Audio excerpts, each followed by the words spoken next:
आज हम बात करने वाले हैं उन 3 बिलों के बारे में जो कि किसानों के लिए बनाए गए और रिसेंटली पास हो गए हैं। तो वो बिल क्या है, उनका विरोध क्यों हुआ और सही है या गलत, वो फैसला आप वीडियो देखने के बाद कर लेना। इसीलिए आप वीडियो एंड तक देखिएगा ताकि तीनों बिलों से जुड़ी हुई हर एक बात आपको पता चल सके। तो जल्दी से वीडियो स्टार्ट करते हैं। तो दोस्तों, अगर आप इस चैनल पर नए हो तो जल्दी से सब्सक्राइब कीजिए, बेल आइकन प्रेस कीजिए ताकि ऐसी ही लेटेस्ट वीडियोस आपको मिलती रहे। तो सबसे पहला बिल है कृषि उत्पादन व्यापार और वाणिज्य यानी संवर्धन और सुविधा बिल 2020। दूसरा बिल है मूल्य आश्वासन पर किसान समझौता और कृषि सेवा बिल 2020 और तीसरा बिल है आवश्यक वस्तु अधिनियम संशोधन बिल 2020।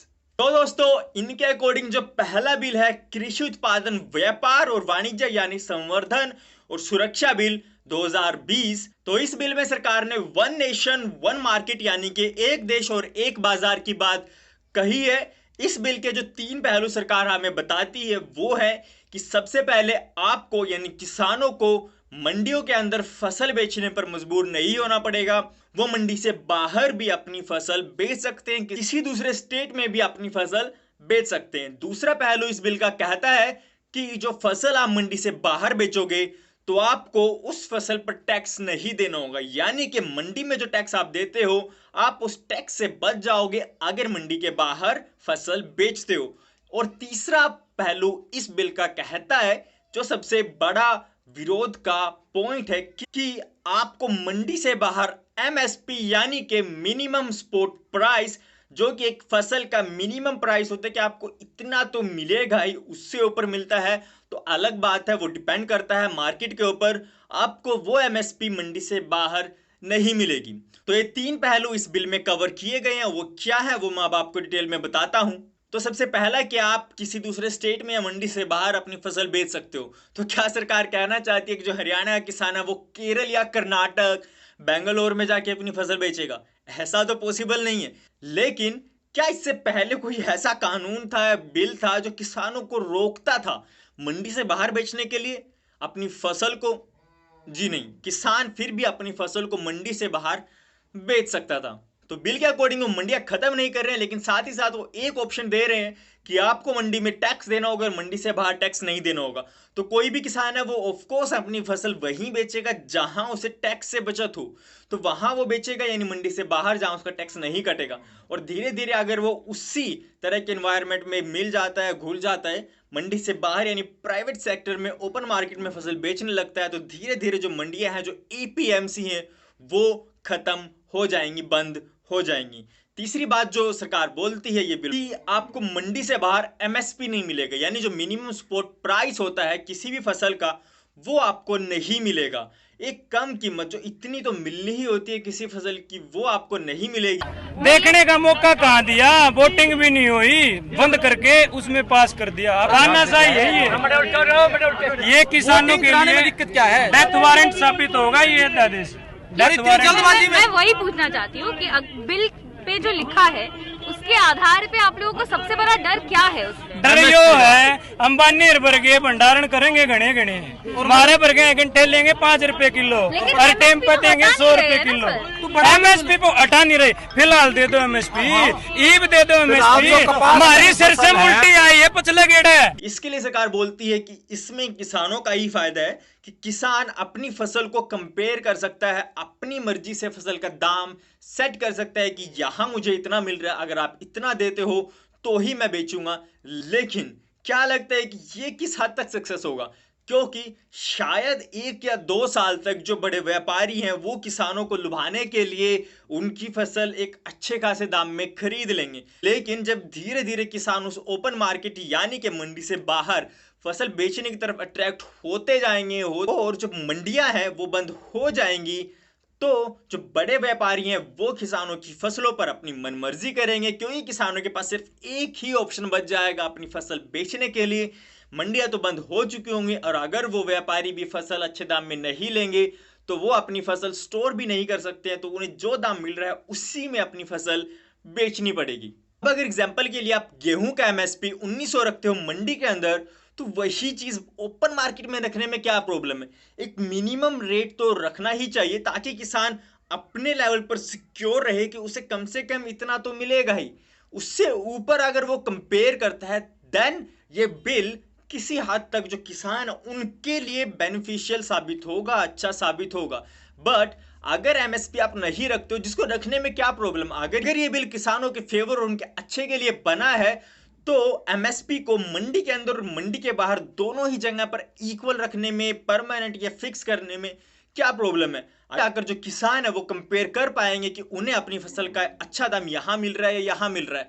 अदरवाइज नहीं मिल रहा है तो उनके पास जो मिनिमम प्राइस है वो तो है ही ना, तो वहां वो अपनी फसल बेच पाएंगे, तो एक तरह का लॉस नहीं होगा और उन्हें अफसोस नहीं होगा और ये बिल एक अच्छी तरह से किसानों के पक्ष में आ भी जाएगा। यार एक अच्छा सा एग्जांपल है जहां एपीएमसी 2006 में बंद हो चुकी थी, तो आप खुद सोच सकते हैं कि क्या वहां के जो किसान है उन्होंने जो प्राइवेट मार्केट है, जो ओपन मार्केट है, वहां से कितना ज्यादा मुनाफा कमाया है। क्या आप सोच सकते हैं कि वहां कितना विकास हुआ है, कितना सुधार हुआ है?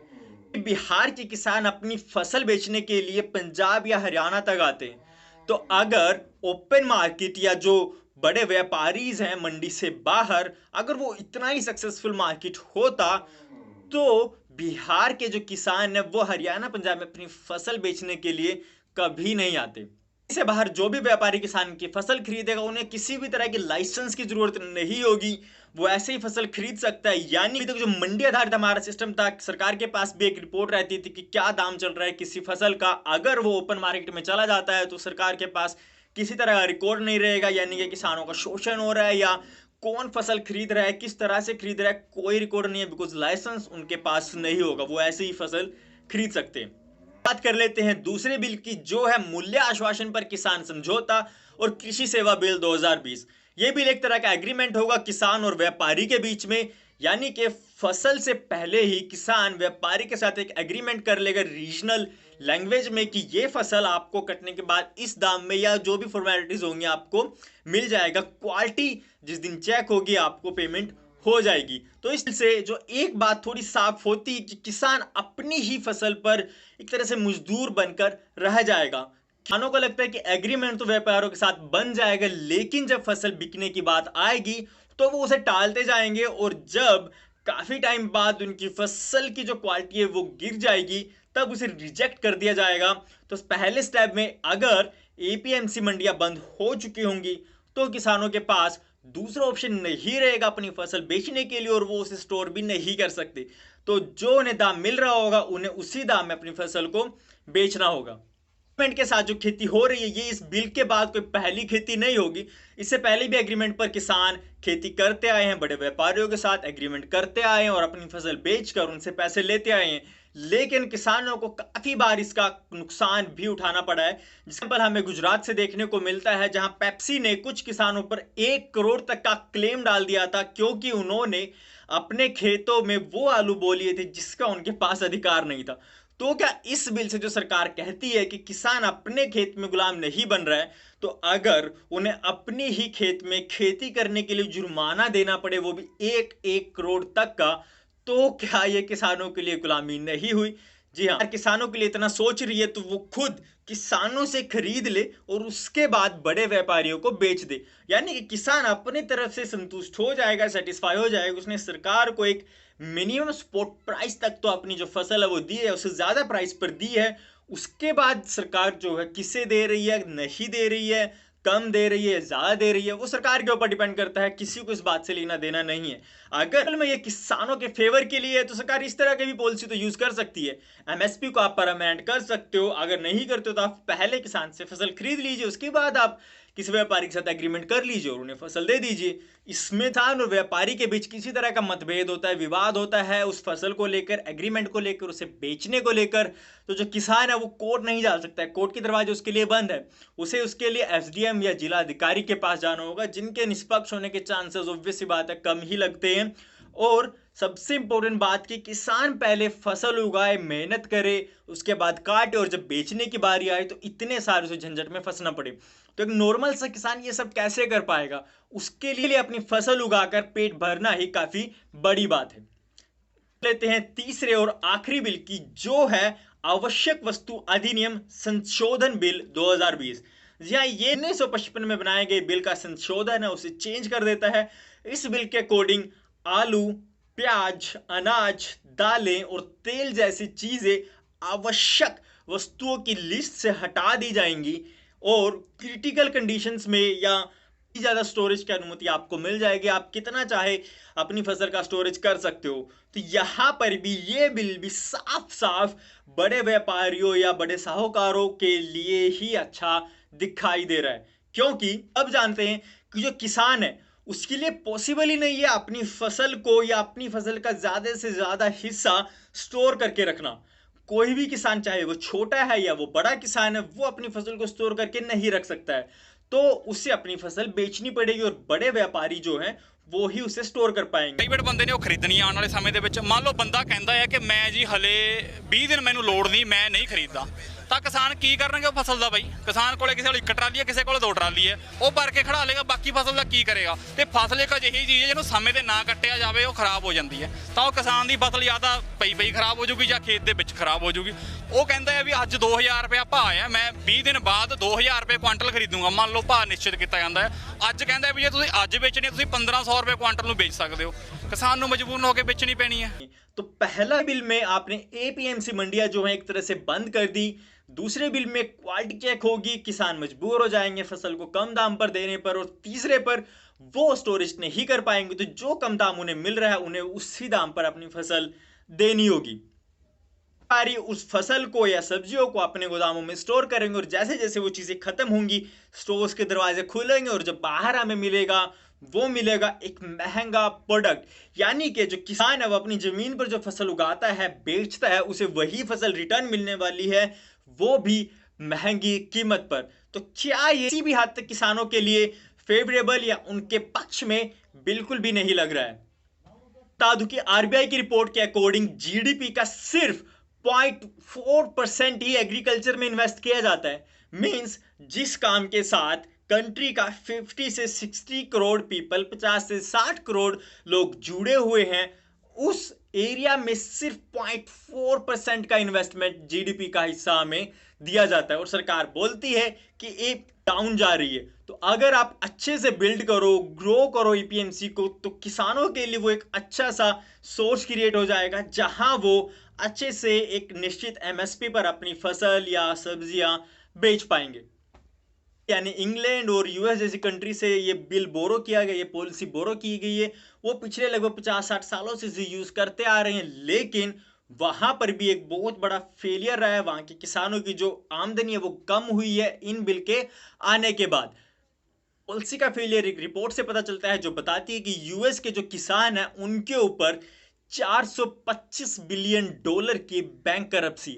तो आप समझ सकते हो कि कितना बड़ा फेलियर वहां पर ये बिल रहा है और इसका इंडिया में क्या ब्राइट फ्यूचर हो सकता है, कैसे ये ग्रो करेगा, वो किसी भी तरह से साफ नहीं दिखाई दे रहा है। आपको क्या सेक्शन में जरूर बताना। यहां तक आए हो तो सब्सक्राइब जरूर कीजिए, बेल आइकन प्रेस कीजिए ताकि ऐसी लेटेस्ट वीडियो आपको मिलती रहे। जल्द मिलता हूं अगली वीडियो में। जय हिंद, जय भारत। जैसे अब मक्की का हाल होता है, 700 रुपये क्विंटल बिकती है, और आलू जैसे आपको पता ही है सड़कों पे रुलते हैं। ऐसे ही फिर ये 2 फसलें थी हमारे पास जिनका पक्का रेट हुआ करता था, कनक और जीरी, तो फिर इनका भी वैसा ही हाल हो जाएगा। सारा का सारा बड़े पूंजीपतियों को एक बेनिफिट पहुंचाने के लिए किसानों से कॉन्ट्रैक्ट फार्मिंग का जरिया लेके आ जा रहे हैं। सबसे बड़ा षड्यंत्र यही है किसानों को कैसे बर्बाद किया जाए। आपने देखा होगा जीडीपी कितनी गिरी, 23% माइनस में 23 चली गई, लेकिन अकेला कृषि ऐसा सेक्टर था जो 4% की ग्रोथ दे रहा था। उस 4% की ग्रोथ में इन्होंने देखा कि जब ये ग्रोथ दे रहा है तो क्यों नहीं यहाँ भी पूंजीवाद को